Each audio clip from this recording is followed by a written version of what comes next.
Toujours. Merci Hervé. Bonjour à tous et bienvenue à ce webinaire de présentation de la profession de diagnostiqueur. Je vous laisse un peu le temps de rentrer dans la salle. Vous êtes nombreux à vous être inscrits à ce webinaire pour mieux connaître ce métier de diagnostiqueur. On va essayer de vous expliquer ce qu'est un diagnostiqueur et puis vous donner quelques règles d'accès à cette profession. De formation, sur la formation, la certification. On va vous présenter aussi le marché de l'emploi de ce métier-là. Et puis également vous expliquer les grandes lignes, en tout cas, d'un projet de création d'entreprise, puisque vous êtes souvent nombreux à souhaiter vous mettre à votre compte dans ce métier de diagnostiqueur. Donc, on va essayer de vous apporter le plus d'informations possibles. N'hésitez pas à intervenir dès maintenant, on est en direct. N'hésitez pas à intervenir dès maintenant sur le chat qui se trouve en bas de votre écran. C'est l'onglet discussion en bas ou en haut d'ailleurs. Je ne sais pas à quel niveau il est de votre côté, mais c'est l'onglet discussion. Donc n'hésitez pas. Voilà, je pense que vous l'avez trouvé. Bonjour Guillaume qui nous dit bonjour. Donc n'hésitez pas à Bonjour Guillaume, utiliser. pareil. Merci Bonjour. Hervé. Voilà, Fanny qui est avec nous, que je vais vous présenter, nous dit bonjour également. Donc bonjour à tous. Elle est bien élevée, Fanny, elle dit bonjour. Exactement. J'ai été bien Voilà, éduquée. parce que Hervé est moins éduqué, c'est ça l'idée aussi. Euh, voilà, je vous présente mes deux invités qui ont commencé déjà à intervenir, comme vous l'avez vu, hein, avant même que je les présente. Hervé Pogam. Bonjour Hervé, merci d'être avec nous. Bonjour Alain, bonjour à tous, bonjour Fanny. Hervé est Bonjour. à la tête de quatre organismes de formation et de certification. Donc c'est vraiment le sujet du jour. Justement, il va nous expliquer un peu ce dispositif de formation initiale notamment, et puis la formation continue, et puis également ce dispositif de certification, parce que comme vous le savez sans doute, il faut être certifié pour être diagnostiqueur depuis pas mal de temps déjà. Et Hervé Pogam, donc, qui est à la tête de quatre organismes, je disais, Absidia Formation, Absidia Certification, Sherwood Training, et puis Quel Expert. Voilà. Et Fanny Moratal. Bonjour Fanny. Et bonjour Hervé, bonjour Alain et bonjour à tous. Merci également, Fanny, d'avoir pris un peu le temps ce matin d'être avec nous, directrice de Diafim RH, un cabinet de recrutement spécialisé dans le diagnostic immobilier. Je sais que vous avez beaucoup de travail depuis quelques temps déjà et Oui, vous allez nous aider à mieux comprendre également ce marché de l'emploi de diagnostiqueur, un marché assez dynamique tout à fait. qui a aussi des spécificités. On va y revenir, bien sûr, par rapport à différents métiers. Allez, on va démarrer. Donc, n'hésitez pas dès maintenant à poser vos questions, à demander des compléments d'information sur ce qu'on vous dit là. On est ensemble pour 1 heure et on va essayer de vous apporter le maximum d'informations sur ce métier diagnostiqueur. C'est parti. Alors, quelques grandes lignes pour démarrer sur cette profession qui est une profession très encadrée, on l'a dit. On parle de formation de profession réglementée parce que, comme je disais, il faut être formé pour devenir diagnostiqueur. C'est une formation qui est obligatoire, qui est fixée par des arrêtés. Il faut être également certifié, donc il faut passer des examens de certification et puis respecter des échéances de contrôle et de surveillance pendant un cycle de 7 ans. Donc la certification dure 7 ans et elle est renouvelable chaque 7 ans, chaque cycle de 7 ans, donc on va y revenir aussi. Et puis, c'est une profession également sur laquelle il faut être assuré, le diagnostiqueur qui est à son compte. L'entreprise, en tout cas, qui exerce sur ce marché doit être assurée. C'est une assurance obligatoire, une ordonnance de 2005 donc aussi impose des obligations d'indépendance et d'impartialité. C'est une des grandes spécificités également de ce métier de diagnostiqueur qui doit être indépendant, notamment des agences immobilières et des notaires qui lui offrent un certain nombre de missions, évidemment, dans le cadre des transactions immobilières, en tout cas qui lui recommandent des missions dans le cadre des transactions immobilières, vente et location. Je passe très rapidement quelques chiffres. 6 000 entreprises de diagnostic immobilier en France, c'est des chiffres qui sont relativement stables depuis quelques temps déjà. 6 000 entreprises donc, qui sont souvent des petites entreprises, hein, beaucoup d'entreprises très bien structurées avec beaucoup de salariés, mais aussi beaucoup d'entreprises où finalement le diagnostiqueur travaille seul, en solo, Voilà. Et puis, environ, là je parle sous le contrôle d'Hervé Pogam, environ 12 000 diagnostiqueurs, ou en tout cas personnes certifiées pour au moins une certification, puisque la certification un champ d'application de 6 domaines de certification. Il y a 6 domaines de certification qui est imposé pour exercer ce métier de diagnostiqueur. Donc, c'est un choix que doit être fait aussi en amont. On en reparlera aussi. En termes de marché, c'est un marché qui est en croissance depuis bientôt 8 ans, 8-9 ans, un marché qui se porte bien, il faut le dire. 5% de croissance était prévu en 2022. Je n'ai pas mis à jour cette slide, ce qui a été d'ailleurs réalisé. On a eu à peu près 6 à 7% de croissance en 2022 sur l'ensemble du marché. Et puis 5% était prévu toujours par Xerfi. Xerfi est un institut d'études donc de prévision économique sur des secteurs. Prévoit également 5% à peu près en 2023. On verra si c'est le cas. Mais évidemment, attention, puisque le dispositif, le marché de l'immobilier, vous l'avez vu, hein, des transactions immobilières a tendance un petit peu à se renverser, moins de transactions immobilières, donc ça veut dire moins de diagnostics à réaliser, et puis des prix qui baissent également.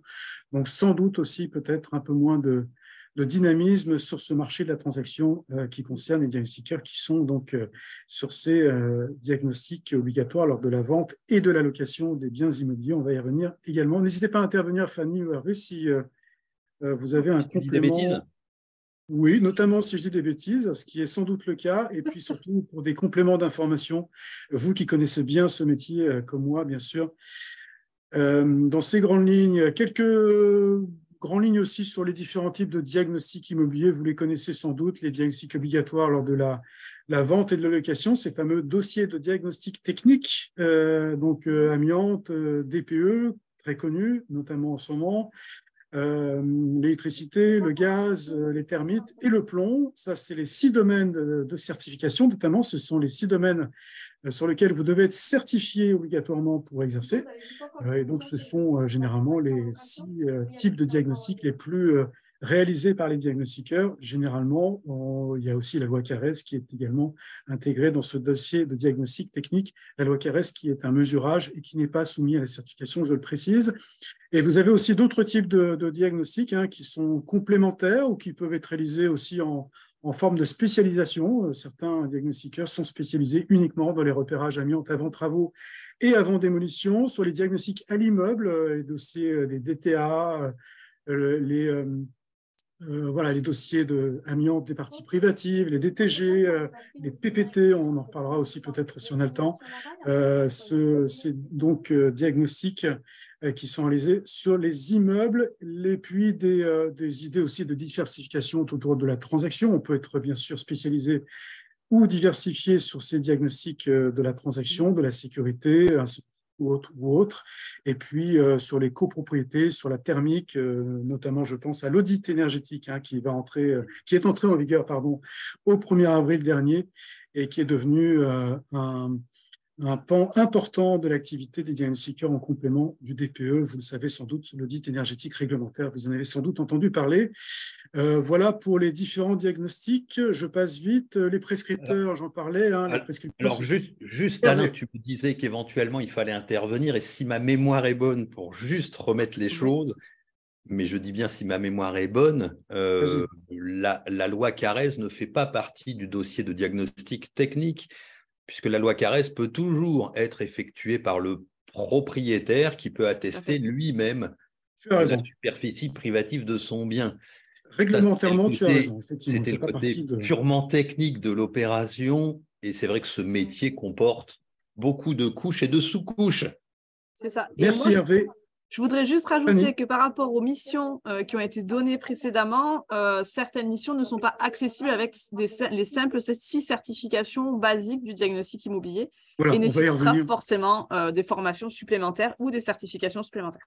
Exactement, Hervé va nous expliquer ça dans quelques minutes, mais effectivement, c'est un dispositif qui est quand même assez complexe, mais je compte sur Hervé et sa clairvoyance pour nous expliquer ça très, très correctement. Donc, je parlais effectivement, alors DDT, oui, ne prend pas compte du loi Carrez. La loi Carrez n'est pas dans le DDT, mais je disais surtout parce que les diagnostiqueurs intègrent ce mesurage loi Carrez dans leur offre commerciale qui comprend les différents diagnostics obligatoires lors de la vente et de location, mais Hervé a parfaitement raison.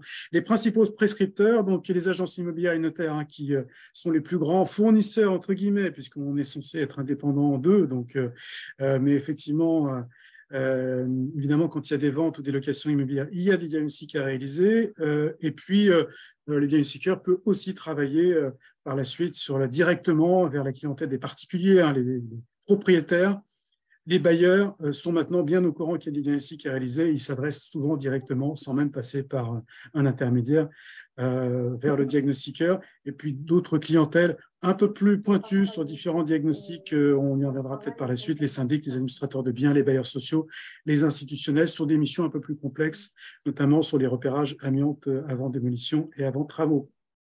Voilà, je passe vite. La formation, alors pour devenir diagnostiqueur, il faut se former, c'est une obligation, il faut se former et ensuite se certifier. Alors, Hervé, je vais avoir besoin de votre expertise. En tant que président de deux OC, de deux OF, deux organismes de formation et deux organismes de certification, vous connaissez bien les candidats à ces métiers de diagnostiqueurs. Comment est-ce que vous imaginez les aptitudes les plus importantes pour un candidat à ce métier de diagnostiqueur? Quels doivent être ses atouts à ce candidat diagnostiqueur, selon vous? Alors, peut-être je voulais juste, avant de revenir aux atouts nécessaires pour exercer cette profession, c'est dire que les organismes de certification sont regroupés pour une grande partie au sein d'une association. De même, les organismes de formation qui sont certifiés pour délivrer les formations dans le domaine du diagnostic immobilier sont aussi regroupés au sein de deux associations, puisqu'on a identifié depuis un moment qu'il était nécessaire que l'ensemble de la profession travaille dans le même sens, c'est-à-dire qu'il n'y a pas un wagon de tête et des wagons de queue, c'est un train qui avance. Comme le rappelait Alain, ce train avance depuis de nombreuses années et avance vite. Et donc, il est nécessaire pour essayer de comprendre, de faire évoluer, d'améliorer la réglementation. Il y a des fédérations côté diagnostiqueurs immobiliers, donc il y a des associations. Voilà, rappelons, Hervé, on ne l'a pas dit, qu'il y a tout de même 31 organismes de formation certifiés, puisque ça doit être ça, vous devez être certifié, on a fait le compte tout récemment chez Diagactu, 31 organismes de formation certifiés pour pouvoir former les diagnostiqueurs, et 13 organismes de certification qui sont accrédités par le COFRAC, d'où cette importance aussi de se regrouper en association. Voilà, Hervé. C'est ça, absolument. Les qualités, alors c'est un vaste sujet, puisqu'en même temps, le domaine a été abordé, tu as abordé le domaine. C'est un métier qui a de multiples facettes. C'est-à-dire qu'on a entendu parler, j'ai entendu parler à juste titre, de dossiers de diagnostic technique avant vente, avant location, c'est-à-dire ce sont tous les diagnostics connus du grand public qui sont nécessaires quand on vend, quand on loue une maison.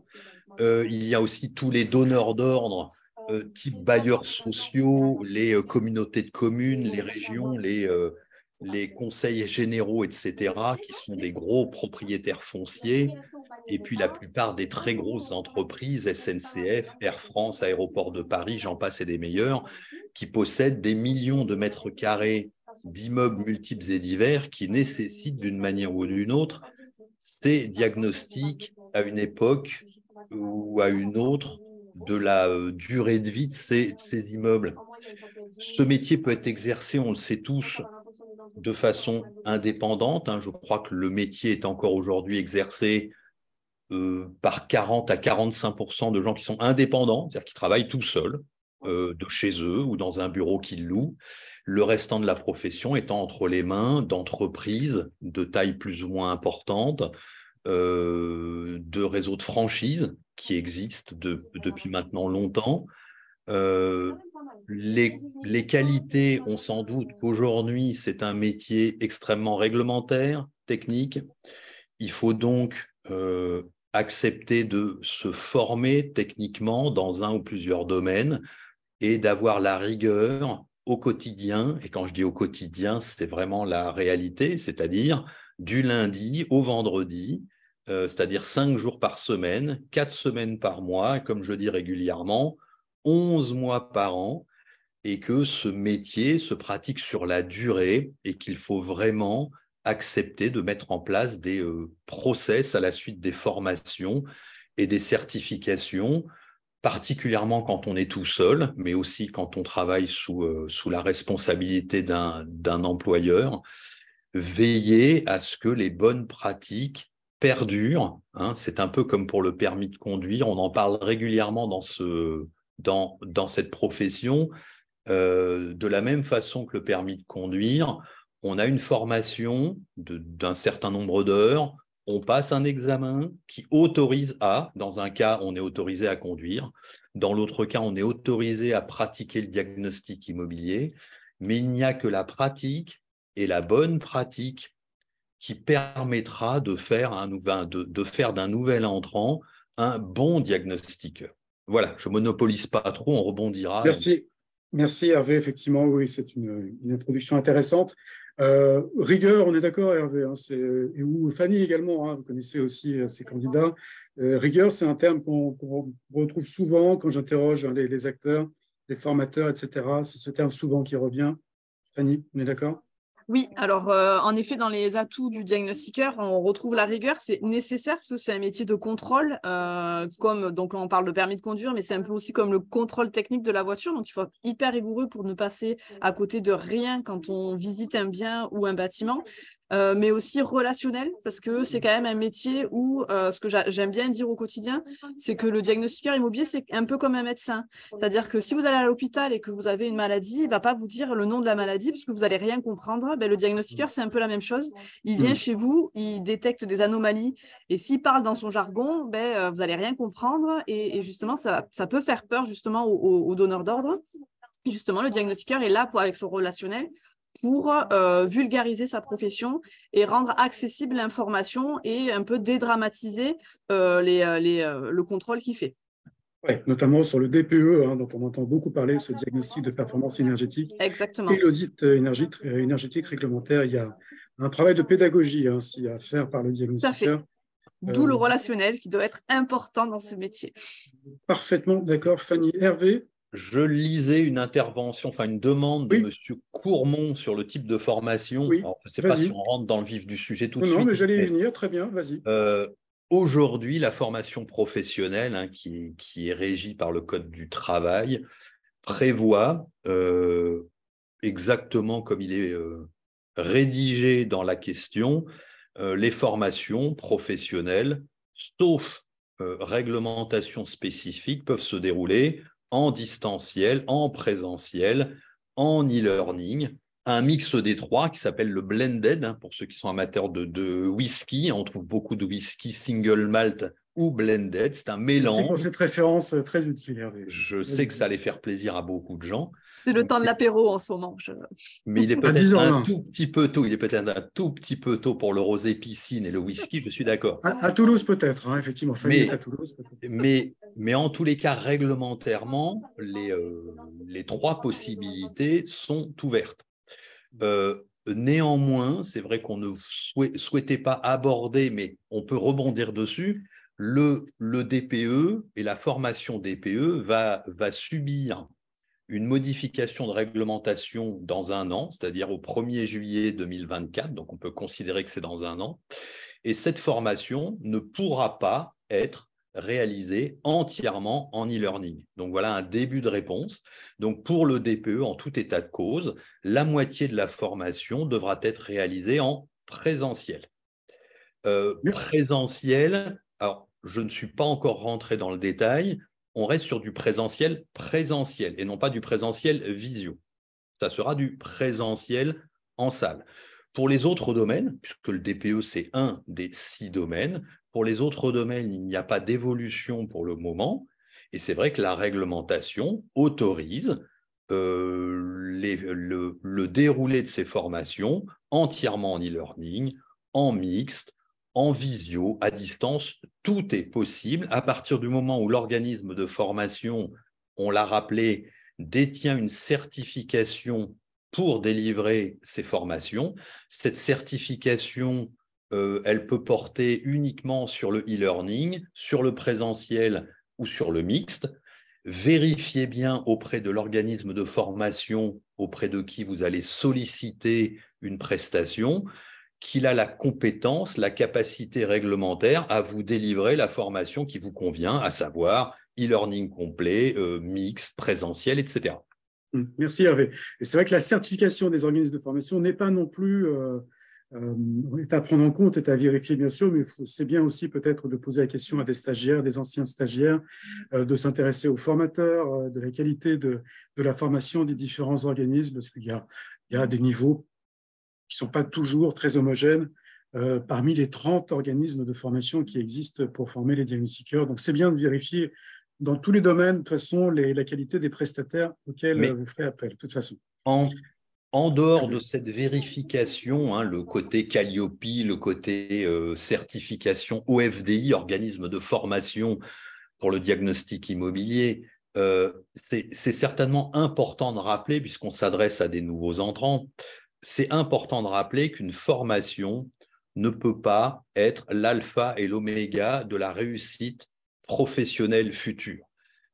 Cette formation, on a toujours tendance à le dire ou peut-être à l'omettre, je ne sais pas, donc là je vais le dire, cette formation doit à minima être complétée de révision, de refonte de la formation à titre personnel, à minima, on a tendance à le dire, de la même durée que la formation initiale. C'est-à-dire que la formation initiale qui est proposée doit, être une formation interactive, suivie activement, c'est-à-dire que l'on soit assis dans une salle ou que l'on soit derrière une caméra ou que l'on soit tout seul derrière des vidéos et des tutorats, les durées de formation sont des durées réglementaires, mais qui ne prennent pas en compte la capacité d'apprentissage de chacun, le temps qu'il va réellement consacrer à l'apprentissage de cette formation,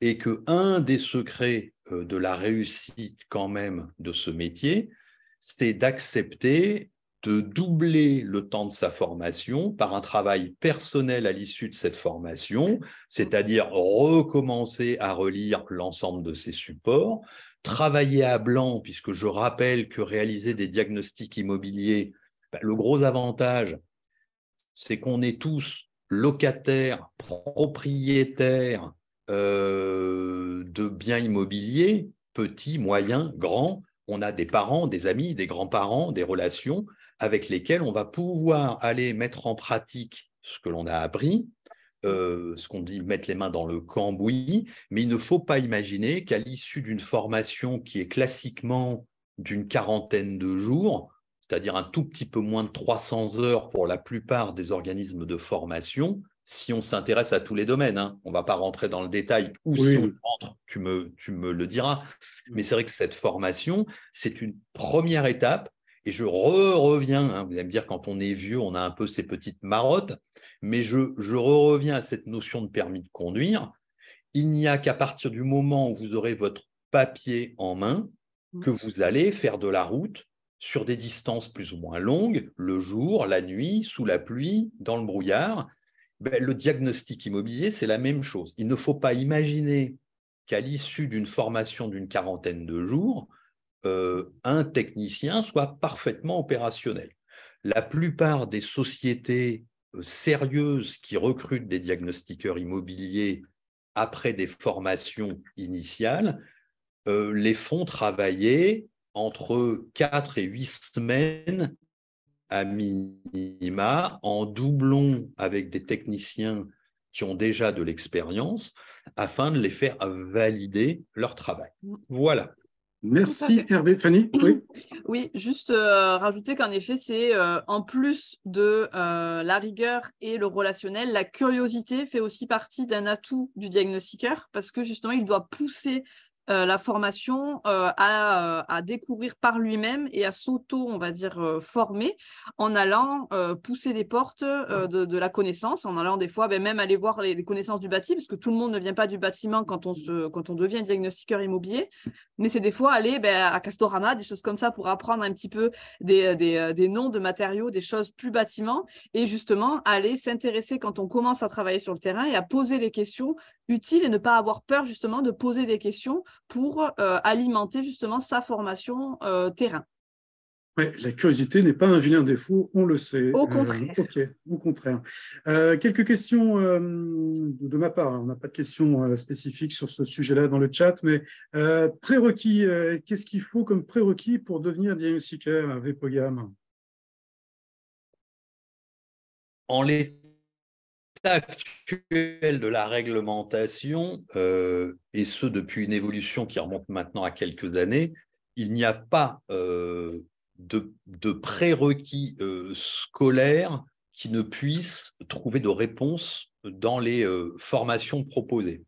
Ce que je veux dire par là, c'est que les prérequis qui existent dans les textes réglementaires, qui sont soit des prérequis de diplôme scolaire, universitaire, généralement de 2 années dans le domaine du bâtiment ou des expériences professionnelles dans le domaine du bâtiment, de toute façon, les formations initiales par lesquelles transitent 97% des nouveaux entrants dans le métier sont des formations qui sont adossées à un titre professionnel délivré par France Compétences, qui sont des titres professionnels équivalents au titre de l'éducation nationale. Et à l'issue de ces formations d'une quarantaine de jours, l'équivalence est un bac+2 bâtiment qui a exactement la même équivalence qu'un diplôme de l'éducation nationale, qui peut permettre à l'issue de ce diplôme, de cette certification professionnelle, de réintégrer un cursus universitaire avec des années bac+3 directement. Donc, pour faire simple, la profession aujourd'hui s'est organisée depuis maintenant un peu plus d'une dizaine d'années autour de ces certifications professionnelles qui permettent de répondre totalement et aux attendus de la réglementation et aux besoins de la profession. Merci Hervé.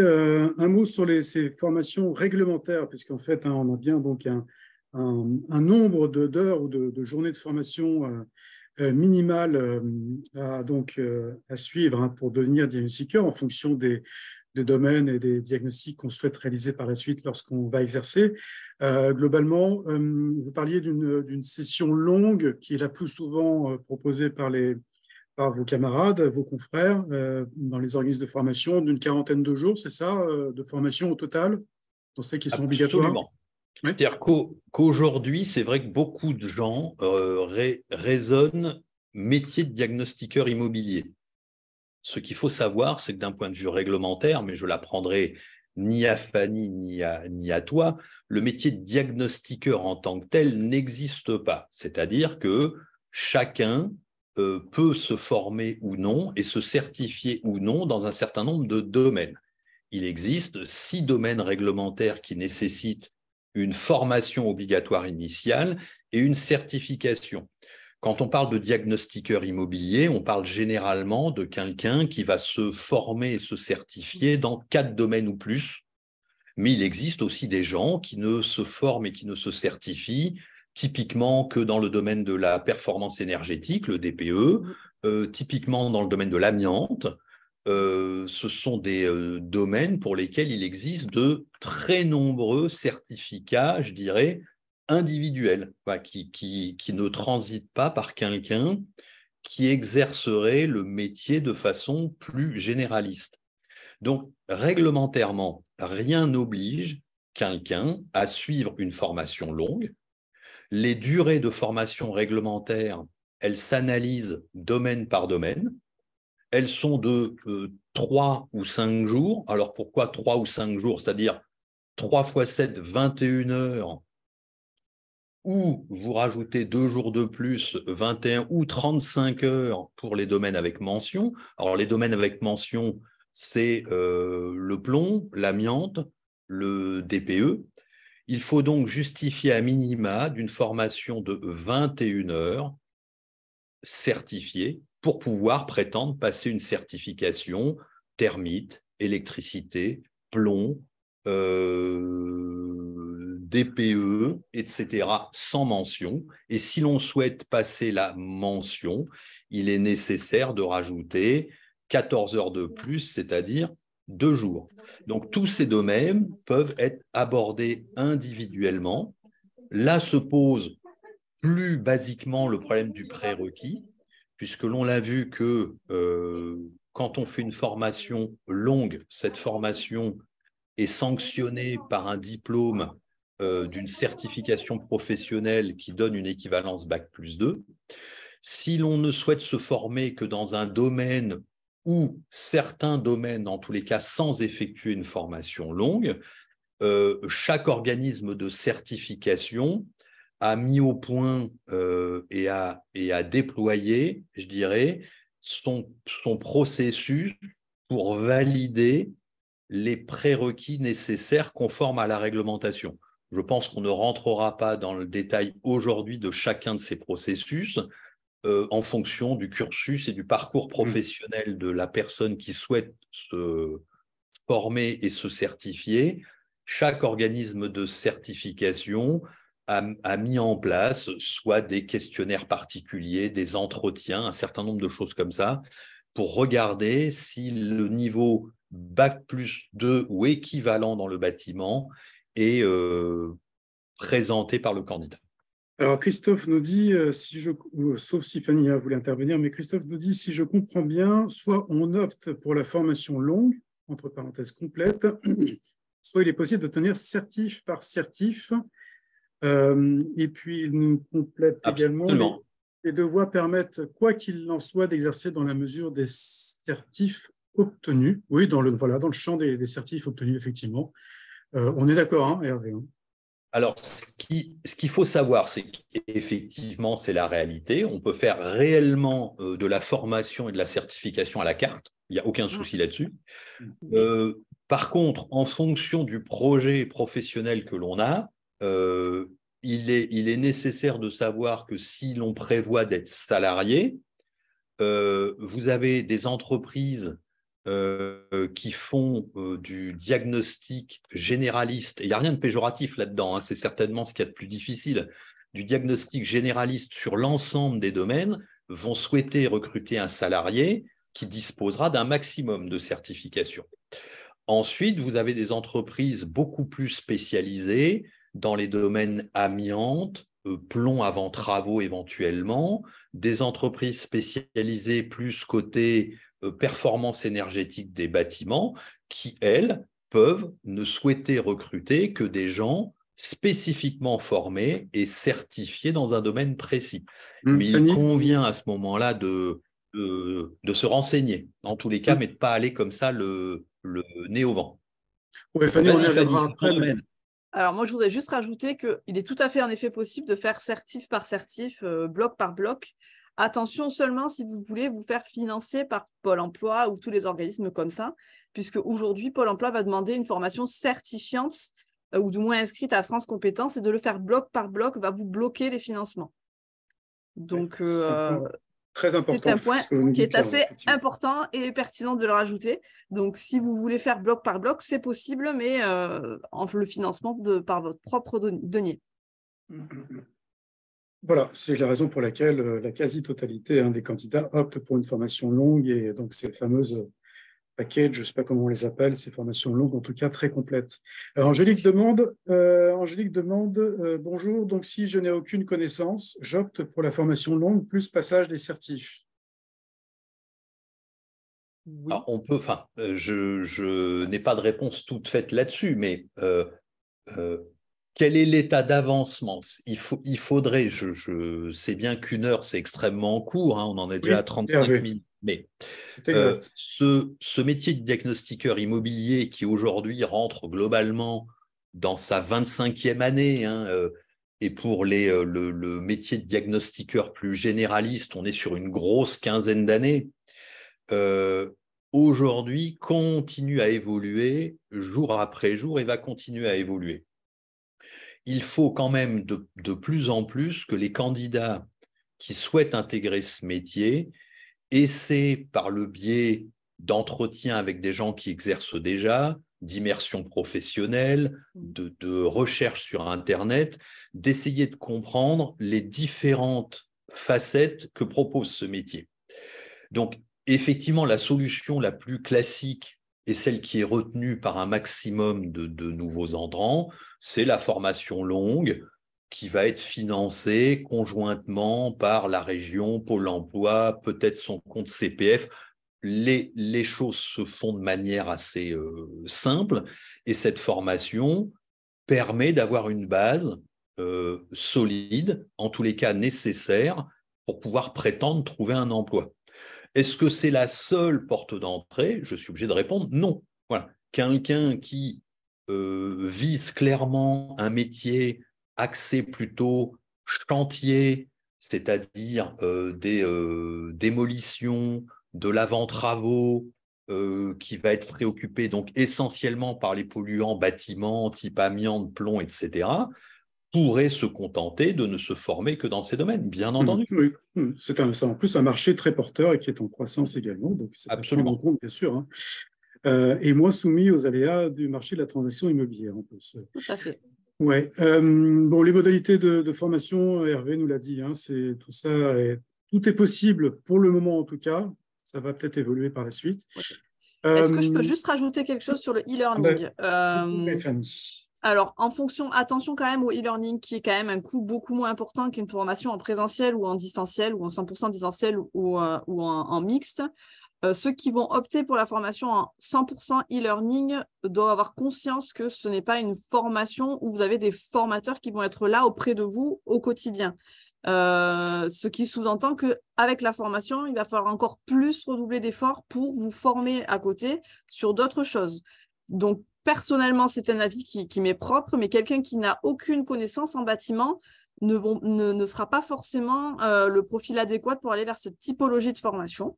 Si ce n'est après la volonté de le faire, il n'y a aucun problème. Si vous êtes hyper motivé, vous pouvez y arriver, mais ce sera beaucoup plus compliqué qu'une formation en présentiel ou distanciel. Exactement, merci Fanny. Il y a quelques mots, Hervé, sur ce sujet-là je ne peux que partager très bien. Je m'en doutais. Bon sens et qui est nécessaire à rappeler, bien entendu. Parfait. Allez, la certification, parce que ça, c'est un domaine important et le temps passe vite. On a parlé de la formation initiale. Vient ensuite le moment de se faire certifier. Alors, ça veut dire quoi? D'abord, qu'est-ce que c'est qu'une certification et pourquoi on a une certification dans ce métier de diagnostiqueur, Hervé, même si vous avez déjà un peu répondu? Alors, on va essayer de faire simple. Nous allons essayer de faire simple. Ce qui a été retenu quand ce métier est apparu à partir de la fin des années 90, c'est plutôt que de transiter par un diplôme universitaire avec des études relativement longues, il a été retenu par le législateur le choix de transiter par ce que l'on appelle une certification professionnelle. Une certification professionnelle individuelle de personnes, c'est-à-dire qu'elle n'est pas attribuée à une entreprise, à une marque ou à une association, elle est attribuée à la personne physique. C'est quelque chose qui valide des compétences professionnelles, c'est-à-dire que la certification est liée à l'exercice du métier compris dans cette certification. Un diplôme universitaire, quand vous l'obtenez, vous êtes architecte, infirmier à vie. Une certification professionnelle, elle a une durée maximale. Alain Perrier l'a rappelé, actuellement, c'est 7 années maximales. C'est-à-dire que la certification peut, si tout se passe bien et si le métier est exercé, et si le métier est exercé dans les règles de l'art, avec un certain nombre de contrôles qui vont avoir lieu par l'organisme de certification au cours de la durée de vie de cette certification, celle-ci pourra avoir une durée de vie de 7 ans et ensuite pourra se renouveler par cycle de 7 ans, je dirais ad vitam aeternam, ou en tous les cas le plus longtemps possible. Mais ce qu'il faut vraiment comprendre, c'est qu'on est dans une profession qui est ouverte, parce que l'on a vu que certes, il y a un certain nombre de prérequis, mais que l'accès à la profession peut se faire en quelques semaines et non pas obligatoirement par un diplôme universitaire qui prendrait 1 an, 2 ans ou 3 années. Le pendant de cela, c'est que la certification, c'est vraiment quelque chose qui ne doit être passé que si elle va être utilisée. Ça, c'est quelque chose qu'il faut comprendre. Donc, c'est un examen, une partie théorique, une partie pratique, une partie théorique qui se fait sous forme de questionnaire, ce qu'on appelle un QCM, un questionnaire à choix multiples, une question, 4 réponses proposées, on choisit la bonne réponse avec une sanction d'une note X ou Y à la fin, soit une moyenne scolaire, soit une moyenne différente. Où il y a ensuite une partie pratique qui, elle, valide des compétences. La partie théorique valide des connaissances, on doit savoir. Et la partie pratique valide des compétences, on doit savoir faire. Ça veut dire que là, les examens, généralement, sont sous forme de cas pratiques, de visites virtuelles, je dis bien virtuelles, soit sous forme de papier, soit sur des ordinateurs, des visites virtuelles de biens immobiliers sur lesquelles sont scénarisées les différentes étapes de diagnostic immobilier, gaz, plomb, électricité, etc. Ça, c'est la première étape. On se certifie, on obtient les bonnes notes à son examen, on est certifié. Ce n'est que la première étape. Il va falloir, au cours de la première année, et avant, en tous les cas, la fin du 12e mois de sa certification, démontrer à son organisme de certification que l'on travaille. Comment va-t-on démontrer que l'on travaille? On va fournir un certain nombre de rapports, domaine par domaine, de rapports de diagnostic que l'on aura effectués, et l'organisme de certification va les contrôler et les valider, entre guillemets, pour permettre la continuité de l'exercice. Il y aura une autre opération de surveillance de ce même type au cours du cycle de certification, généralement la 3e ou la 4e année, et viendra se greffer là-dessus une opération de surveillance qui s'appelle un contrôle sur ouvrage, c'est-à-dire l'organisme de certification va dépêcher une personne qu'elle aura validée, soit un de ses salariés ou un intervenant extérieur qui connaît parfaitement le domaine et qui va venir regarder avec le certifié comment un travail est mené à bien sur une mission précise de A à Z, savoir comment tout ça se déroule, le matériel utilisé, les règles de bonne pratique, etc. Voilà globalement, et ça permettra d'atteindre la fin de sa 7e année, date à laquelle le passage de la recertification pourra se faire, recertification allégée dans le sens où il n'y aura plus d'examen théorique, il n'y aura qu'un seul examen pratique. Voilà, c'est synthétique, on peut y revenir ou pas.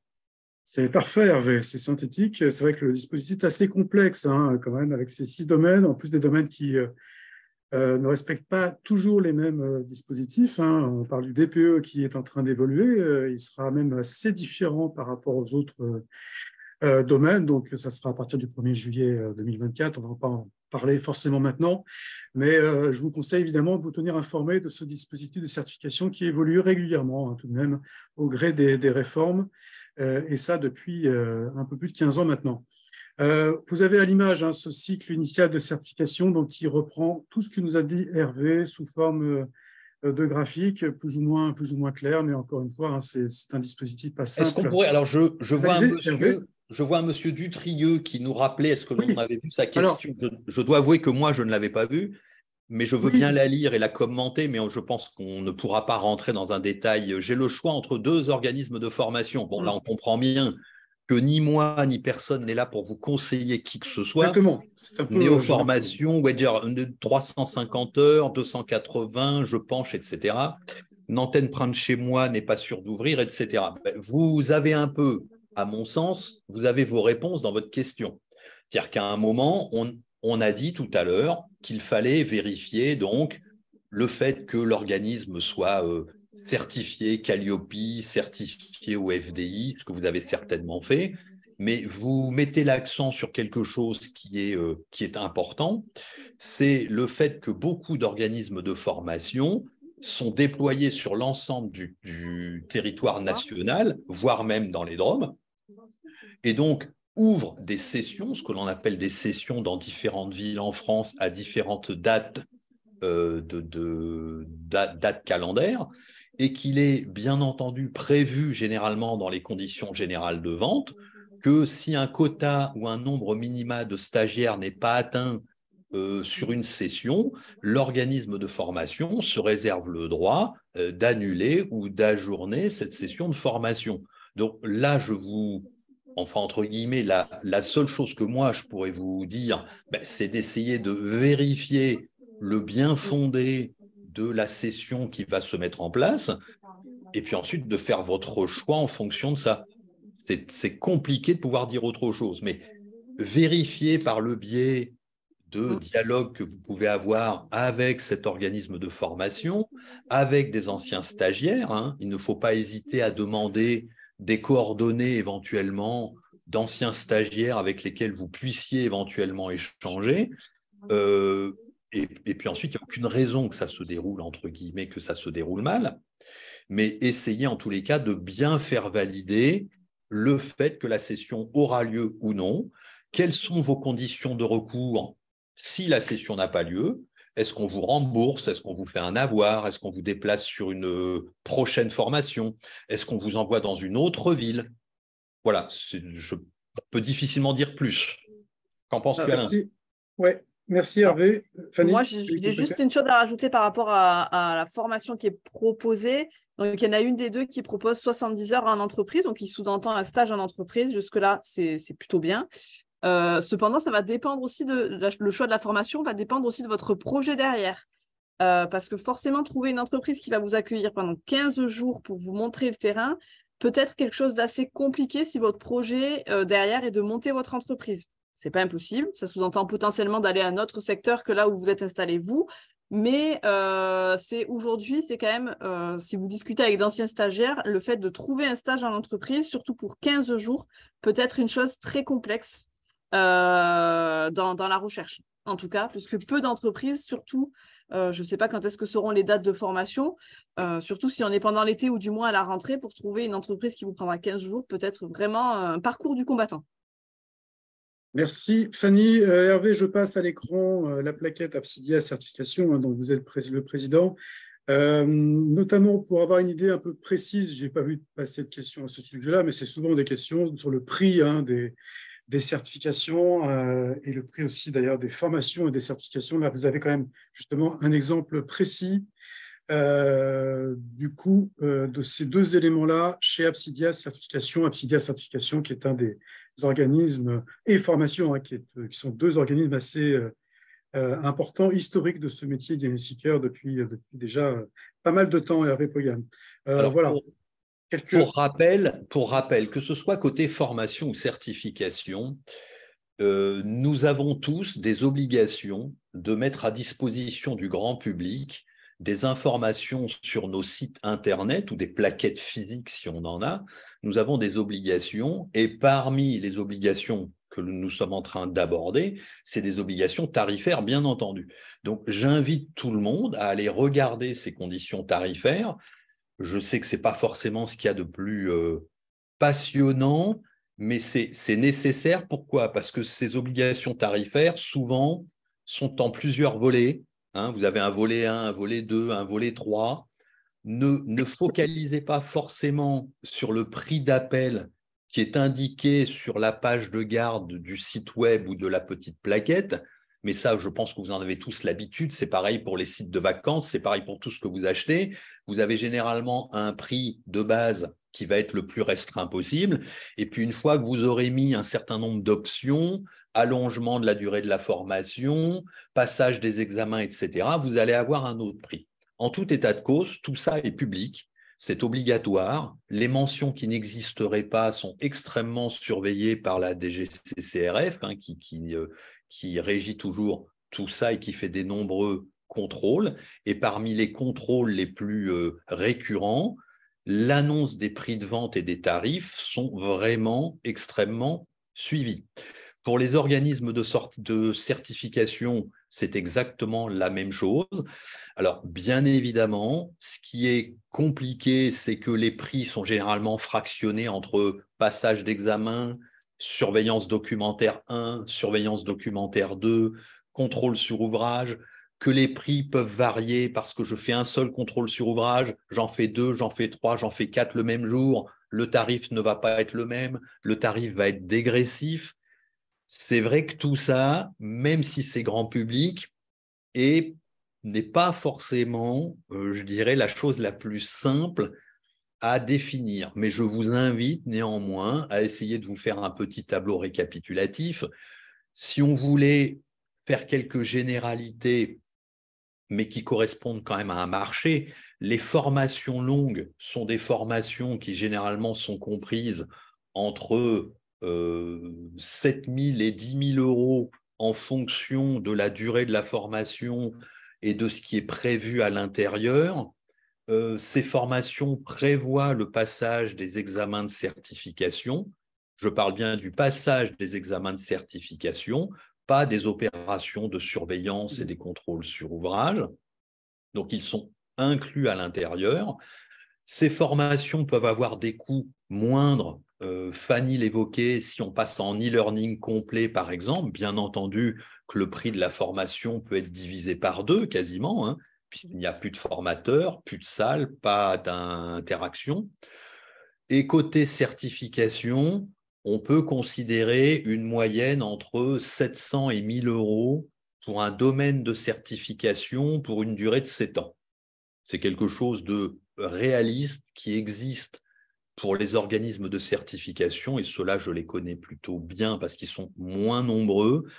Et une fourchette basse, ça va être 700 euros, une fourchette haute, plutôt 1000 euros, sans tenir compte du contrôle sur ouvrage. Pourquoi? Parce que ce contrôle sur ouvrage, théoriquement, devrait être regroupé avec plusieurs domaines de façon à n'effectuer qu'un contrôle sur ouvrage, de façon à mutualiser le déplacement de l'organisme de certification et donc le prix de la prestation.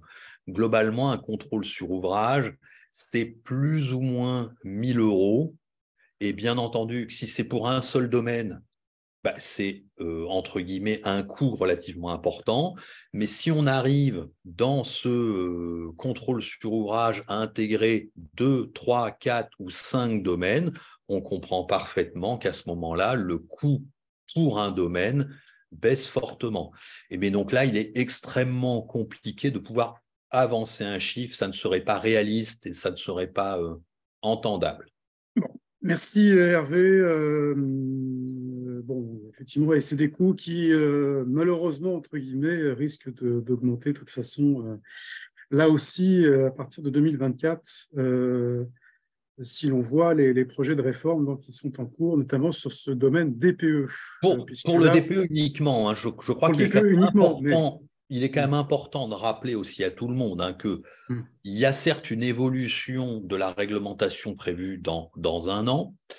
Le DPE et le coût des formations et des certifications dans le domaine du DPE vont être fortement impactés, mais que ça ne concerne que le DPE, c'est-à-dire un domaine sur les 6, et qu'au global, le surcoût sur l'ensemble de tous les domaines ne sera pas multiplié par 2, très loin de là. Bien sûr, bien sûr.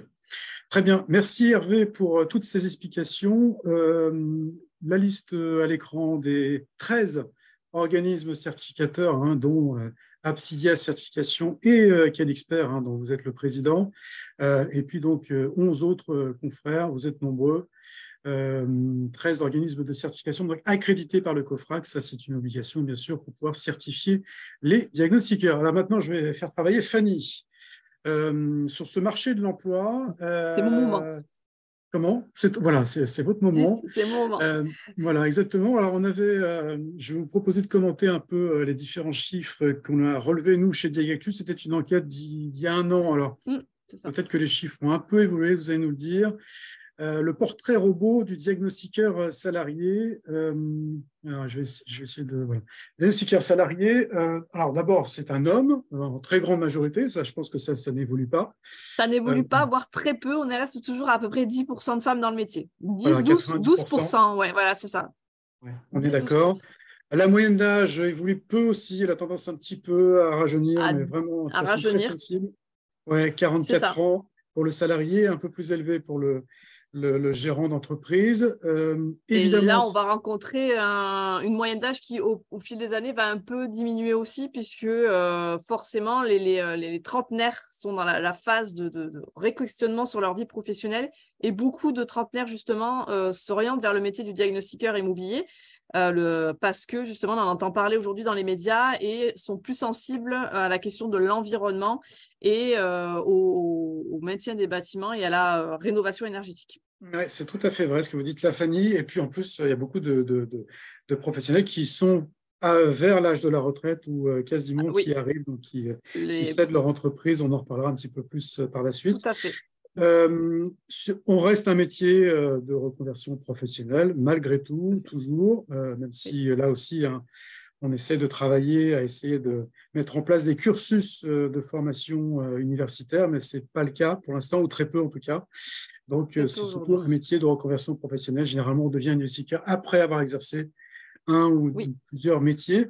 Alors, c'est un CDI pour les contrats de salaire, le plus souvent, à plein temps. Le salaire net moyen, alors là, c'est très compliqué à définir parce qu'il y a plein de situations différentes. La moyenne entre le débutant et puis le confirmé, c'est 2 000 € net par mois. Mais là, évidemment, il y a des différences importantes entre les territoires, entre les expériences, le niveau de formation, les activités faites par l'entreprise. Donc, évidemment, ça peut évoluer beaucoup. Un candidat qui vient juste de se former, de se certifier, donc qui n'a pas d'expérience et qui veut donc être employé par une entreprise, il peut prétendre à quel type de salaire, Fanny ? Alors, c'est toujours pareil, ça va dépendre des régions, mais généralement, nous, on lui conseille d'être entre 1 500 et 1 700 € net au démarrage et d'avoir cette fourchette-là. On peut pas, on en a eu certains qui, justement, demandaient beaucoup plus que ça, et pour eux, ça peut leur fermer certaines portes d'entreprises qui n'ont pas forcément les moyens au démarrage, puisque forcément, il faut comprendre qu'au démarrage, quand un diagnostiqueur sortant de la formation, étant jeunement diplômé et certifié, ne va pas du tout, si on doit parler de rentabilité, ne va pas du tout être rentable pour une entreprise, voire même va coûter de l'argent dans l'entreprise le temps de sa formation. Du coup, ne peut pas prétendre avoir un salaire de 2 000 € net, puisque au démarrage, malheureusement, il coûtera plus cher qu'il ne rapportera à l'entreprise. Donc ça, il faut quand même en avoir conscience. Après, c'est sûr que selon ce que l'entreprise fait, on pourra négocier plus ou moins un salaire, mais ne pas être trop gourmand au démarrage, ça peut être une bonne solution, parce que certaines entreprises proposent justement un salaire plus bas au démarrage et ont une réelle qualité de vie, un bien-être du salarié et une évolution salariale au fur et à mesure du temps et de l'expérience. Oui, une évolution qui est clairement le cas, puisqu'il y a beaucoup de salaires maintenant qui sont au-dessus de 2 000 € net par mois pour les plus expérimentés. On est bien d'accord, ça reste un métier quand même qui est plutôt bien rémunéré, en tout cas par rapport au diplôme, au niveau de diplôme et au niveau d'expérience. C'est ça, mais là, pareil, ça va dépendre du domaine des missions proposées par l'entreprise, si c'est que de la transaction-location ou s'ils vont un peu vers d'autres domaines tels que la vente travaux avant démolition, forcément, les salaires ne vont pas être les mêmes, parce que la rentabilité des missions ne sont pas les mêmes pour l'entreprise. Évidemment, 4 ans d'expérience dans l'entreprise actuelle. Lors de notre sondage, il y a 1 an à peu près. Bon, il y a du turnover dans notre métier, même si de plus en plus les entreprises se structurent et gardent leurs salariés. Qu'est-ce que vous en pensez, ça, Fanny, justement ? Alors, en effet, moi, personnellement, ce que je remarque au quotidien, c'est que les entreprises où il y a du turnover, ou du moins les salariés qui changent d'entreprise, vont généralement changer pas qu'une seule fois, puisque généralement ceux qui changent d'entreprise vont chercher autre chose qu'un bien-être au travail et on va dire un bonheur au quotidien dans son entreprise. Ils vont chercher une évolution de salaire. Or, aujourd'hui, le métier est tendu, donc on va dire beaucoup d'entreprises recherchent, donc on va dire qu'il est plutôt facile de faire monter les enchères. Sauf que faire monter les enchères, le métier et le milieu du diagnostic est petit. Quelqu'un qui bouge d'entreprise sans arrêt pour faire monter les enchères, ça se sait et au bout d'un moment, les portes seront fermées. Donc, généralement, les salariés restent dans les entreprises et ne bougent que très peu s'ils s'y sentent bien. Voilà. Très bien. Christophe nous demande les revenus moyens évoqués sont ceux en tant que salarié, on est d'accord, c'est des salaires. Des salaires. Est-il potentiellement plus intéressant d'exercer à son compte, même si j'imagine que créer sa clientèle prend du temps? Alors là, évidemment, ça dépend évidemment du projet professionnel. C'est vrai que monter une entreprise, quel que soit le secteur, il faut évidemment prévoir quelques mois, voire quelques années de vaches maigres, sauf si on a un réseau important. On va en reparler après, de toute façon, de la création d'entreprise.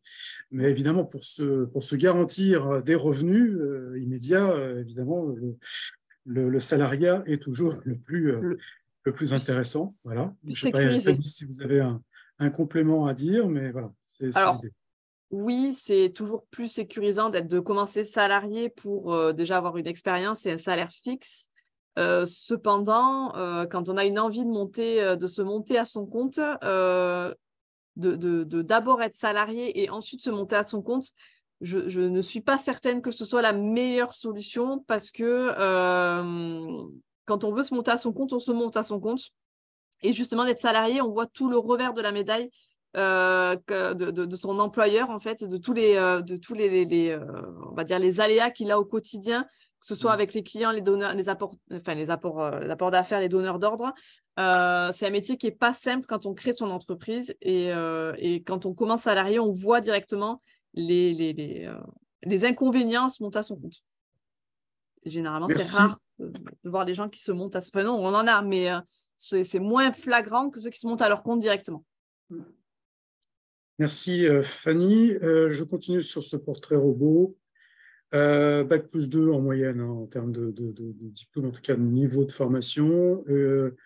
Une formation, a suivi une formation adulte courte classique. Donc c'est formation longue plutôt qu'on aurait dû dire justement. C'est celle dont on parlait avec Hervé notamment. Le diagnostiqueur salarié moyen a obtenu ses certifications en 2014. Voilà, donc il a maintenant quelques années d'expérience et il possède, on le disait aussi, quasiment toutes les certifications les plus importantes, auxquelles celles donc des différents domaines que l'on a cités déjà, tout domaine sans mention, plus l'amiante avec mention, et puis de plus en plus aussi le DPE avec mention aussi, petit à petit. Donc, généralement, les diagnostiqueurs qui souhaitent être employés par une entreprise se certifient à l'ensemble des domaines de certification qui sont proposés. C'est le plus souvent le cas maintenant quand même, sauf donc le choix de spécialisation, comme on disait également. Les profils recrutés, un mot, Fanny, des personnes de tous âges et de niveaux de formation différents. Oui. Tout à fait. Alors, on l'a dit précédemment, c'est un métier de reconversion. Donc, on voit tout domaine arriver dans le diagnostic immobilier. Et c'est vrai que de plus en plus d'employeurs vont faire confiance à un savoir-être plus qu'à une formation précédente, puisque c'est un métier, on recommence à zéro. Donc, qu'importe, on va dire, le domaine de là où vous venez, ça ne veut pas dire que vous ne serez pas un bon ou un moins bon diagnostiqueur. Cependant, c'est vrai que les employeurs vont quand même chercher des personnes qui soit viennent du bâtiment, soit des personnes avec un profil technique, c'est-à-dire un métier, on a croisé plein de métiers différents où le futur diagnostiqueur s'est très bien développé dans la filière parce que c'était justement, il avait la logique technique. Mais c'est vrai qu'il n'y a pas d'âge, pas de sexe pour devenir diagnostiqueur immobilier et pour être un bon diagnostiqueur immobilier. Voilà, et puis on avait mesuré, nous, mais je ne sais pas si c'est là aussi votre expérience, mais les techniciens certifiés et expérimentés sont particulièrement recherchés par les petites entreprises. Il y a une différence de profil recherché entre les grandes et les petites. Les plus petites. Tout à fait, parce qu'en fait, les petites entreprises n'ont pas forcément, ils sont déjà, en fait, quand ils recherchent un futur salarié, ils ont déjà la tête sous l'eau. Ils sont déjà vraiment, ils sont sous l'eau, ils ont beaucoup de travail. Donc, de prendre quelqu'un qui est nouvellement certifié, de le former veut dire que le technicien qui va former la personne entrant dans l'entreprise va forcément être moins performante sur le terrain, puisqu'il va falloir qu'elle forme une autre personne, qui sous-entend que ça va être encore plus compliqué pour les autres salariés dans l'entreprise. C'est pour ça que les plus petites entreprises recherchent pratiquement tous des formés et surtout des expérimentés, chose qui est très rare aujourd'hui sur le marché. Très rare Très bien. Et très cher. Merci. Alors, je suis formé et certifié. Je rentre sur ce marché de l'emploi. Comment est-ce que je fais pour trouver une entreprise, Fanny? Alors déjà, je m'adresse à vous, Diafim RH. Tout à fait. Vous pouvez nous appeler pour voir un petit peu les entreprises qu'on a par rapport à votre secteur de recherche. Et ensuite, si par exemple, vous ne voulez pas m'appeler, ce qui est tout à fait possible, on va dire que c'est un travail de commercial, un travail de fourmi pour trouver une entreprise. Parce que le marché du diagnostic, avant tout, donc vous pouvez passer par Diagactu qui a une CV, enfin des offres d'emploi, ça, il n'y a pas de souci. Pôle emploi aussi a des offres d'emploi. Mais la plupart du marché du diagnostic, c'est un marché caché. Les petites entreprises n'ont pas le temps d'aller poser des offres d'emploi et ils sont tous, on va dire, en flux tendu et sont tous en recherche et marchent de bouche à oreille. Donc, en gros, c'est contacter les entreprises une par une, voir un petit peu ce qu'il y a autour de vous, les appeler, leur dire que vous êtes sur le marché du travail. Et en fait, c'est justement ça qui va payer. Et justement, il faut essayer de créer la première rencontre pour créer justement une potentielle embauche. Très bien, merci. Voilà, un rappel aussi des salaires un peu plus précis. Salaire moyen, donc on avait dit 2000 € net. Salaire moyen d'un technicien diagnostiqueur certifié débutant, environ 1 700 € net mensuel. Voilà. Est-ce que vous êtes d'accord avec ce chiffre-là? Oui, c'est ça. Mais donc, moi, je vous avais dit entre 1500, voilà, c'est entre 1005 et 1007, ça dépend des secteurs. Par exemple, la région parisienne, un débutant n'aura pas 1007. Il sera plus sur 2005. Ça va dépendre de l'offre et de la demande, c'est toujours pareil. Bien sûr. Et puis évidemment, des salaires qui dépassent assez largement 2 000 € net pour les plus expérimentés. Ça peut aller au-dessus encore de 2 300 pour certains d'entre eux. Un bon technicien, diagnostiqueur, l'entreprise fera un effort de toute façon pour le conserver. Ça, c'est une évidence. Merci. Voilà, on a dit, je crois, l'essentiel sur ce marché de l'emploi. Fanny Mouratal, donc directrice de Diafim RH. Vous restez avec nous, par contre, on a besoin de vous pour les. Tout à fait, je ne pars pas, je reste là. Bon, alors on est très en retard comme prévu, puisqu'il est déjà 11h08 et qu'on n'a même pas élaboré et même pas évoqué cette création d'activité d'entreprise. Donc, on va prendre un peu le temps, peut-être un quart d'heure, 20 minutes. Hervé, Fanny, vous êtes encore avec nous pendant un quart d'heure, 20 minutes? Pas de souci. Si le prochain virement arrive en direct, oui. Mon Dieu, sans commentaire. Allez, alors le portrait robot du chef d'entreprise, pour ceux d'entre vous qui sont intéressés pour créer une activité, il est à peu près équivalent, il n'y a pas d'énorme différence en termes de profil. C'est un homme toujours, un peu plus âgé, je disais, 50 ans, ça baisse un peu, de plus en plus d'ailleurs, donc il y avait justement ces gens qui arrivent en retraite et ces nouvelles vocations et les reprises d'entreprise jeunes, effectivement, toujours une reconversion professionnelle, des compétences donc qui sont issus des mêmes cursus et des mêmes filières. De toute façon, il n'y a pas de grande différence. Évidemment, en termes de profil pour devenir chef d'entreprise, on va en reparler après, mais évidemment, il faut aussi avoir cet atout de commercial et de savoir se vendre. On va y revenir de toute façon, mais ça, c'est quand même un point important. Les entreprises de Diag, elles ont été créées en moyenne en 2012, sont relativement stables, parce que le marché se porte plutôt bien depuis quasiment, justement, on va dire 8 ans à peu près maintenant. La plupart des entreprises sont indépendantes. Hervé a glissé quelques mots sur les franchises, on va en reparler aussi, mais il y a plusieurs réseaux de franchises, une bonne dizaine, un peu plus d'une dizaine de réseaux de franchises dans ce métier-là. Donc, ça peut être un choix pour s'installer, soit être complètement indépendant, créer sa structure, soit intégrer un réseau de franchises donc qui existe déjà et qui vous aide évidemment à démarrer dans ce métier-là. On va y revenir aussi. Et l'entreprise moyenne de Diag a 2 salariés, dont un technicien certifié, l'autre étant souvent un administratif qui gère les rapports, etc., les rendez-vous. Ça, c'est une moyenne, mais évidemment, une grande partie des entreprises de Diag sont donc des entreprises en solo, des entreprises de diagnostiqueurs qui exercent seuls ou quasiment seuls. Chiffre d'affaires, ça, je sais que ça intéresse souvent.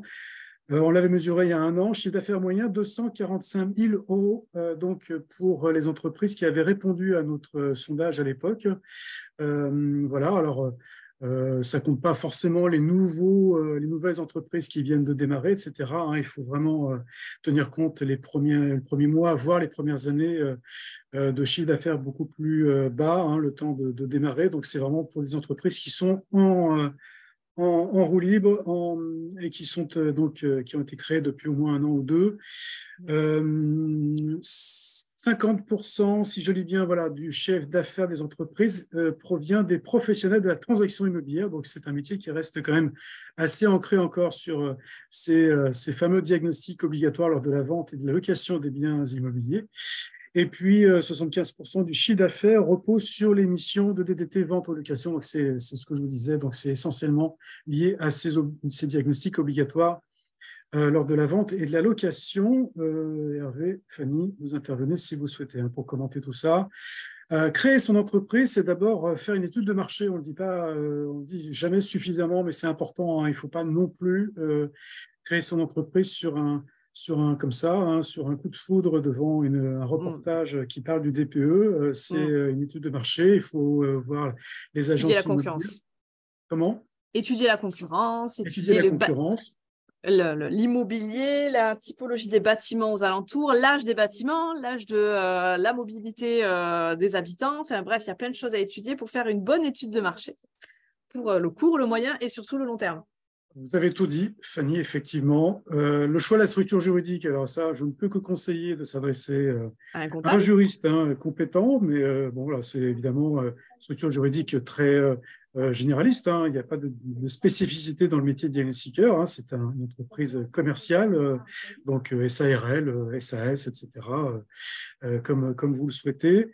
Et puis, alors, on ne les détaille pas, mais on les détaille notamment dans un guide. Je vous donnerai un peu les références. Là, un guide qu'on a sorti chez Diagactu de 320 pages, je crois, sur justement ces différentes aides et les accès à cette profession de diagnostiqueur. Donc, il y a évidemment de nombreuses aides de création pour les créations d'entreprises. On le sait depuis très longtemps de Pôle emploi ou de différents instituts, de la région, de la ville, etc., oui. La commune, voilà.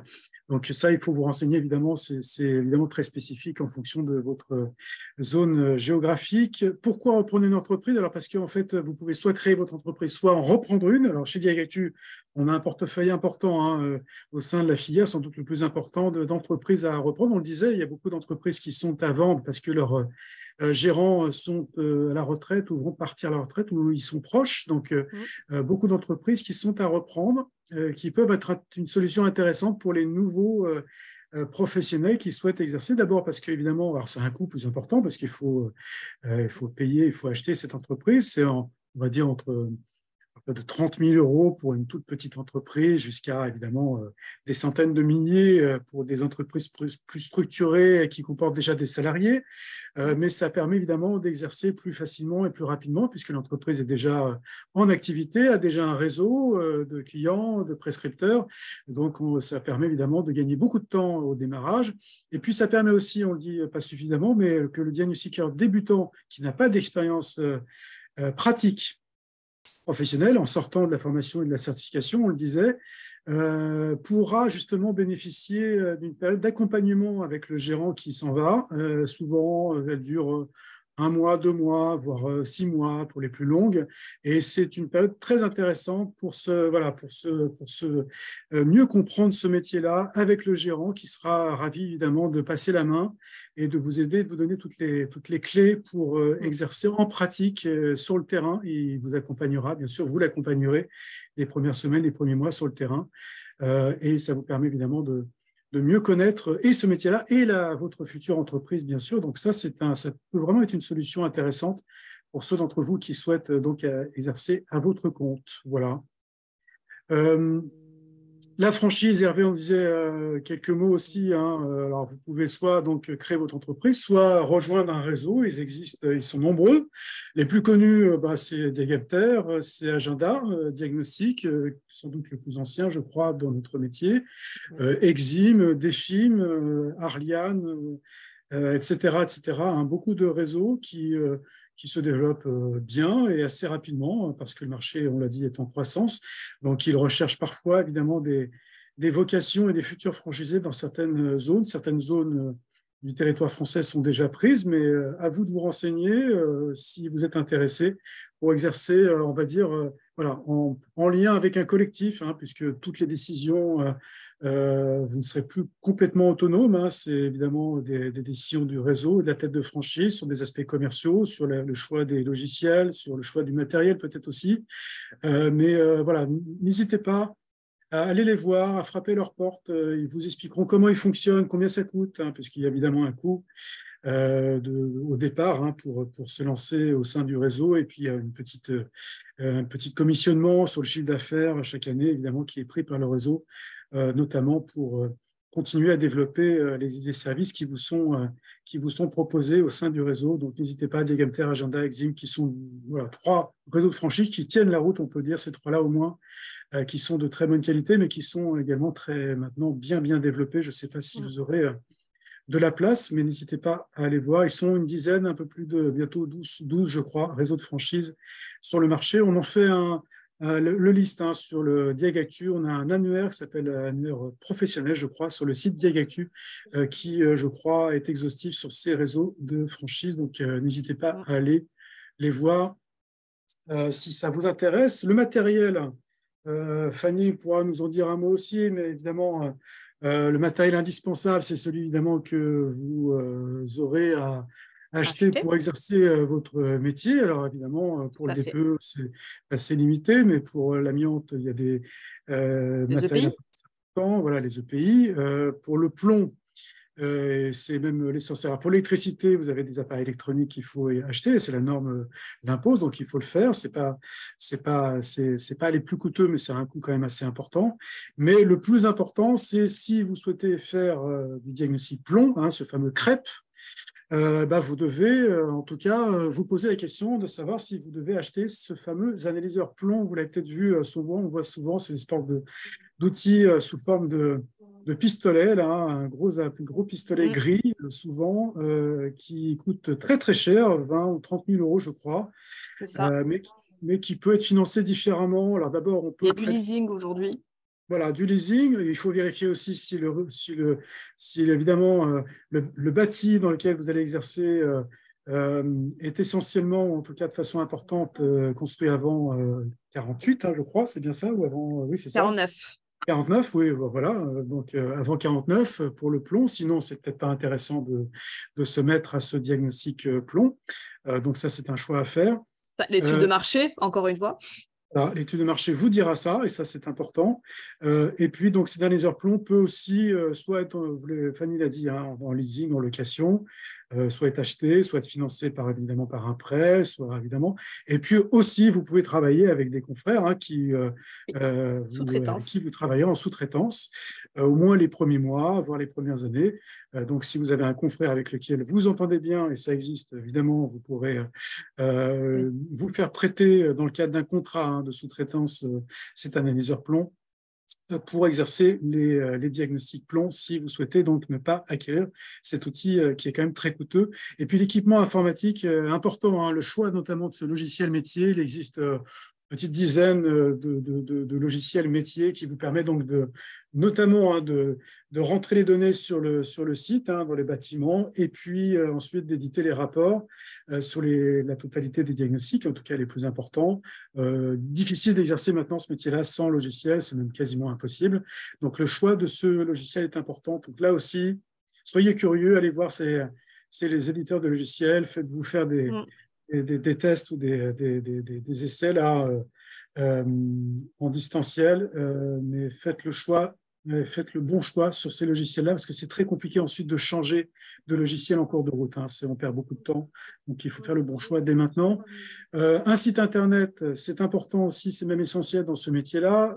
Difficile d'être diagnostiqueur sans avoir au moins une vitrine sur internet et sur les réseaux sociaux, donc un site internet de bonne qualité, même s'il ne vous permet pas de prendre des rendez-vous et de faire payer votre client, au moins qu'il donne une image de bonne qualité de votre entreprise. C'est quand même super important. C'est comme ça que le client vous jugera. Et s'il ne vous connaît pas, hein, c'est les seuls critères finalement, c'est la qualité aussi de ce site et de son sérieux. Donc, Ça, c'est important aussi. Plusieurs prestataires existent, notamment Diagactu.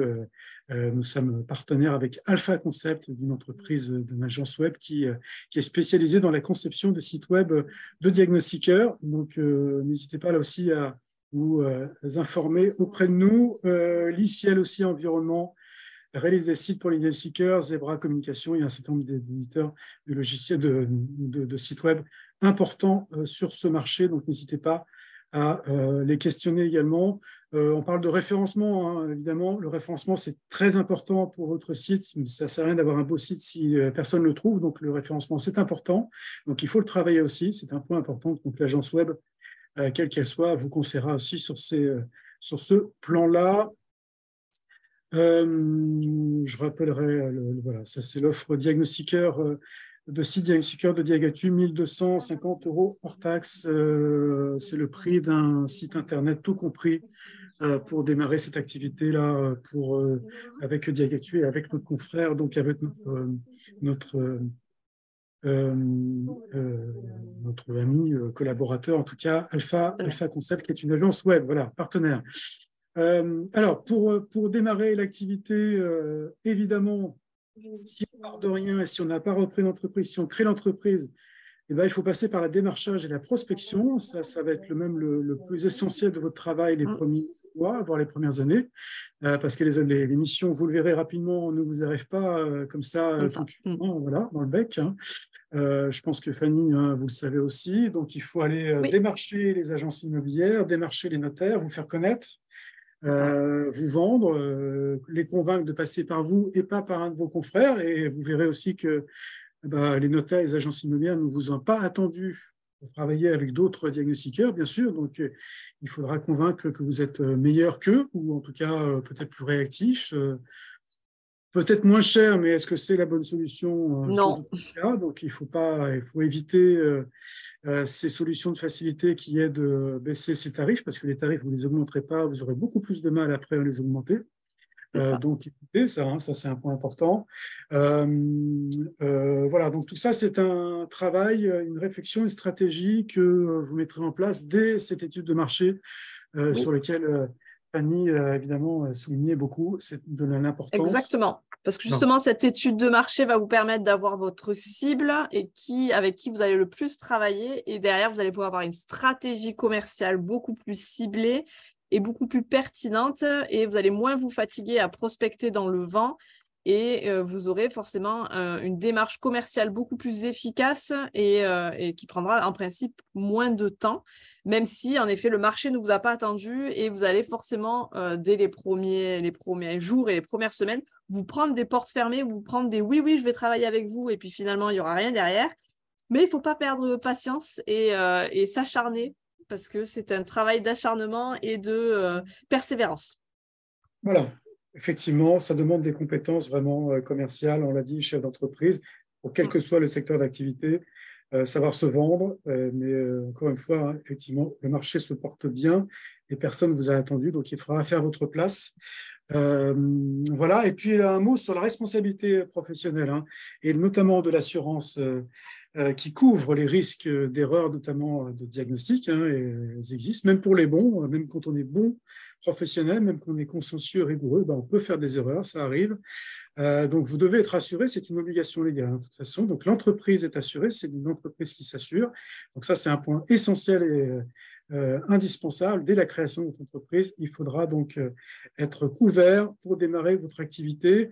Une sinistralité importante, hein, je ne sais pas si Hervé peut nous en parler aussi, ou Fanny, mais le métier de diagnostiqueur est un marché très exposé en termes d'activité au sinistre depuis très longtemps. Ça ne s'améliore pas énormément, beaucoup de difficultés, beaucoup de sinistres sur les différents diagnostics, notamment sur les repérages de l'amiante, sur les termites mérules, et puis sur les mesurages des lois Carrez, sur le DPE de plus en plus aussi. Voilà, ça, c'est les 4 diagnostics les plus exposés aux sinistres, et c'est une plaie, hein, pour notre métier. Cette sinistralité toujours importante, malgré évidemment l'amélioration, la montée en compétences régulière des diagnostiqueurs, mais toujours cette sinistralité et toujours cette frilosité des assureurs à assurer les diagnostiqueurs. Certaines compagnies se sont justement distancées de ce marché par crainte de la montée des sinistres. Donc, vous aurez peut-être quelques difficultés pour trouver un assureur. Bon, là aussi, sur le site Diagactu, vous avez une liste des courtiers qui pourront vous aider tout de même à trouver une assurance pour démarrer.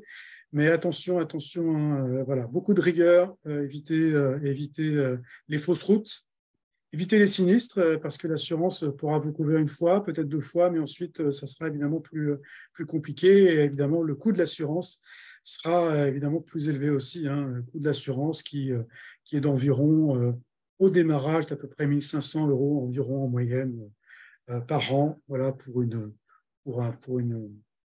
un assureur dans le cas de bonne qualité et qui vous couvrira totalement. Voilà, et puis, non, voilà, c'est tout. C'est tout ce que je voulais vous dire pour ce webinaire. Juste Julie Faure, qui est la cheville ouvrière de Diagactu, qui fait tout pour tout à Diagactu. Donc, n'hésitez pas à la joindre.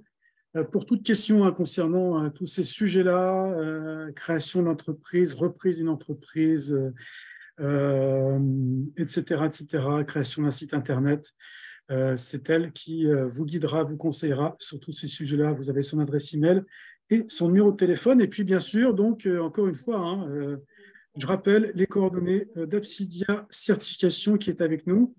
Je ne sais pas si on les a, d'ailleurs, les coordonnées de certification. Pas grave. Non, ce n'est pas le but. C'est pas le but, mais... Non, mais ce n'était pas le but. Si je voulais juste, pour avoir un mot de fin, mais je ne voudrais pas que des nouveaux entrants puissent imaginer que ce métier se résume, entre guillemets, à de la sinistralité. Tous les métiers, dès que vous exercez une profession à titre rémunéré, donc vous êtes un professionnel, un garagiste, quelle que soit la profession, le bâtiment en général, la sinistralité existe. Néanmoins, la discussion, la diplomatie, l'écoute, le respect du client diminue le taux de sinistralité par 10. Ce que je veux dire par là, c'est que vous avez des gens qui, dès un premier contact avec un client, en tous les cas mécontent d'une manière ou d'une autre, j'en vois tous les jours, vous avez des diagnostiqueurs qui soit ne répondent pas, soit répondent par des mails laconiques disant « ça ne me concerne pas, faites ce que vous souhaitez », d'autres qui répondent au téléphone, mais abreuvent de nom d'oiseau le propriétaire qui n'est pas totalement satisfait de sa démarche. Ce que je veux dire par là, c'est que, comme tout métier, on parlait de l'aspect commercial pour se créer une clientèle. Une clientèle, ça se respecte, ça s'écoute. Quand quelqu'un revient vers vous, c'est qu'il y a quelque chose. Peut-être qu'il ne sait pas bien comment l'exprimer, peut-être qu'il n'arrive pas correctement à l'exprimer. 9 fois sur 10, il a juste envie d'une oreille à son écoute, qui va lui dire « oui, monsieur », et puis on peut accepter de dire « oui, je me suis trompé ». Ça arrive à tout le monde. Moi, je me trompe tous les jours. Donc de l'apprentissage de la vie. Pas de commentaire Alain, mais oui, on se trompe tous les jours. Quelqu'un qui ne se trompe pas, c'est quelqu'un qui ne fait rien. Seulement se tromper, ça veut dire « oui, monsieur, peut-être, je comprends ce que vous voulez dire, je peux repasser vous voir ». Et cette sinistralité, comme par hasard, est beaucoup moins importante.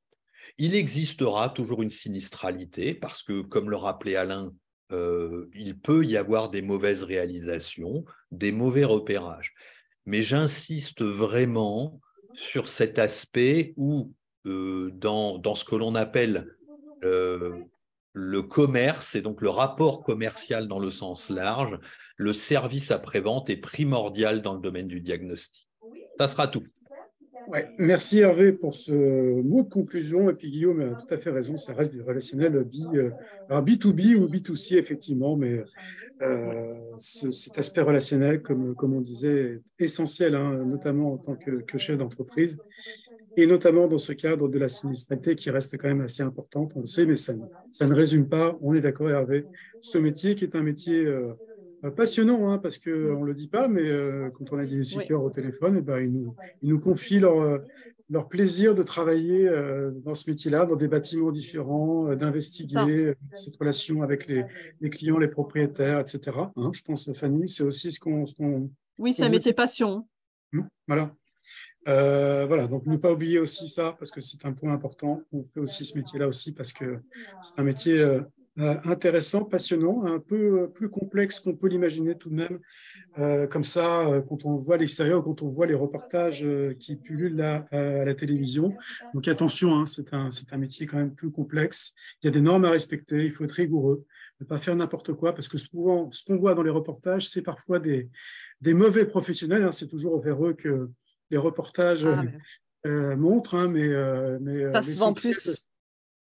Comment, Fanny? Je dis, ça se vend plus en mettant le... Voilà, c'est plus vendeur, mais l'essentiel de cette profession travaille bien. Et ça, aucun reportage ou très peu le disent. La grande majorité des professionnels travaillent bien, ont une sinistralité contenue et voilà, font ce métier avec plaisir. Et puis, c'est un métier sur lequel on peut gagner correctement sa vie en tant que salarié et puis en tant que chef d'entreprise si le chef d'entreprise développe très bien son entreprise, ce qui est le cas. Hein, voilà, le marché se porte plutôt bien. Voilà, un mot, dernier mot, peut-être un mot pour conclure. Fanny, Hervé a dit le sien, grosso voilà, pour l'essentiel. Alors, ben, juste pour dire que le métier de diagnostiqueur immobilier est un métier très très riche qui aujourd'hui est un métier nouveau puisque c'est quand même comparé par exemple au métier de boucher, c'est un métier qui est là depuis peu de temps et qui ne cesse d'évoluer et aujourd'hui il est tel qu'il est mais d'ici 5 à 10 ans il va être encore différent et encore plus professionnel et encore plus avec encore plus de cordes à leur arc et c'est vraiment un métier passionnant qui évolue avec l'univers du bâtiment et de l'environnement. Donc qui mérite vraiment le coup d'œil et qui mérite vraiment de s'y investir sur du long terme. Voilà. Vous avez tout dit, effectivement, voilà un résumé parfait, effectivement, un métier qui évolue beaucoup. On voit avec l'audit énergétique réglementaire, une nouvelle prestation là, qui vient d'arriver au 1er avril, qui est un relais de croissance aussi pour les entreprises de Diag. Donc, il évolue beaucoup et puis, a priori, on aura toujours besoin de diagnostic, sauf catastrophe. Donc, voilà. Merci infiniment à vous deux. Hervé Pogam, je rappelle, président d'Absidias Formation, Absidias Certification, Sherwood Training, et quel expert. N'hésitez pas donc à revenir vers l'un de ces 4 organismes pour, si vous souhaitez vous former, vous certifier. Vous serez de bonne qualité formé et certifié au moins par ces 4 organismes-là, ça je le sais. Ainsi que tous mes confrères en certification et en formation. Hein. Bien sûr. Et puis Fanny Moratal, donc directrice de Diafim RH. Merci encore Fanny pour toutes ces explications. Donc n'hésitez pas là aussi, que vous soyez candidat bien sûr à ces métiers ou chef d'entreprise si vous êtes passé par là. Ou en reconversion, parce qu'on accompagne beaucoup aussi les gens dans la reconversion, donc ils n'hésitent pas. Voilà, n'hésitez pas, vous avez les coordonnées de Fanny et de Diafim RH à l'écran. Vous avez voilà, Christophe nous dit que, voilà, nous remercie, c'est sympa, merci à vous. Vous avez un livre blanc que j'ai posté il y a un quart d'heure à peu près sur la conversation. N'hésitez pas un livre blanc qui doit faire une 20aine de pages, je crois, qu'on a rédigé, qu'on met à jour régulièrement sur Diagactu, que vous pouvez retrouver aussi, vous pouvez télécharger sur le site Diagactu, sur la page d'accueil de Diagactu, et puis aussi un guide, je n'ai pas le temps d'en parler, mais on vous en informera également, un guide que j'ai rédigé avec Mathias Levaglio, journaliste chez Diagactu, 320 pages d'explications, de présentation de ce métier, beaucoup de conseils, de pistes pour devenir diagnostiqueur, soit salarié, soit à votre compte en créant une entreprise. On vous donnera les références aussi. Et par la suite, le webinaire a été enregistré, donc vous aurez un replay dès cet après-midi sur le site Diagactu et il sera disponible aussi sur la chaîne YouTube de Diagactu. Et puis encore, merci à tous les deux. C'était, je crois, le plus clair possible. Je crois qu'on pouvait difficilement faire plus clair sur présentation tout de même un peu complexe de ces dispositifs de formation et de certification notamment. Merci Hervé, merci Fanny. Merci à vous. Merci à vous. Bonne journée à tous et à très bientôt. Bonne journée. Bonne journée. Au revoir.